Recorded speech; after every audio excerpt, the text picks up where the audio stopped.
Subscribe and press bell icon. Hello student, स्वागत है आप सभी का the study Adda. First question पर आ जाते हैं। फर्स्ट क्वेश्चन है the state the universal law of gravitation. Universal law of gravitation क्या होता है? पहला क्वेश्चन यही है। तो यूनिवर्सल लॉ ऑफ ग्रेविटेशन क्या होता है, ये हमारे चैप्टर क्वेश्चन है जो बीच में दिए होंगे एक्सरसाइज के बीच में आपको। उसके बाद हम एक्सरसाइज क्वेश्चंस भी डिस्कस करेंगे। तो first we will discuss about the chapter questions and then we will discuss about the exercise questions. Suppose that there are two masses m1 and m2। दो मास हैं m1 और m2 और एक दूसरे से r डिस्टेंस पर हैं। हर एक बॉडी जो होती है वो एक दूसरे को अट्रैक्ट करती है और अट्रैक्ट करके एक फोर्स लगाती है। फर्स्ट बॉडी सेकंड बॉडी पर एक फोर्स लगाएगी और सेकंड बॉडी जो है वो फर्स्ट बॉडी पर एक फोर्स लगाएगी। तो ये हर एक बॉडी एक दूसरे पर फोर्स लगाती है। तो ये फर्स्ट बॉडी है और ये सेकंड बॉडी है। तो फर्स्ट बॉडी ने जो है सेकंड बॉडी पर इसने फोर्स लगाया, फर्स्ट ने सेकंड पर, सेकंड ने फोर्स लगाया फर्स्ट पर। तो ये फोर्स कितना होगा? दोनों का फोर्स इक्वल होगा। F1 ने 2 पे फोर्स लगाया या F2 ने 1 पर।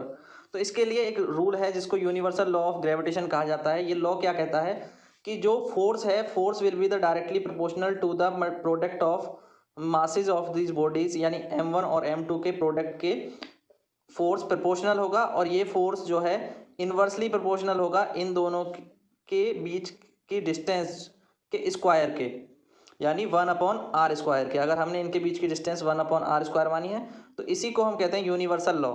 तो यूनिवर्सल लॉ क्या है? द फोर्स या gravitational force is proportional to the product of masses of the bodies and the gravitational force is inversely proportional to the square of distance between the bodies which are applying the attraction force on each other. तो ये जो दोनों body एक दूसरे पर attraction force लगाती हैं, इस अट्रैक्शन फोर्स को ही हम कहते हैं ग्रेविटेशनल फोर्स।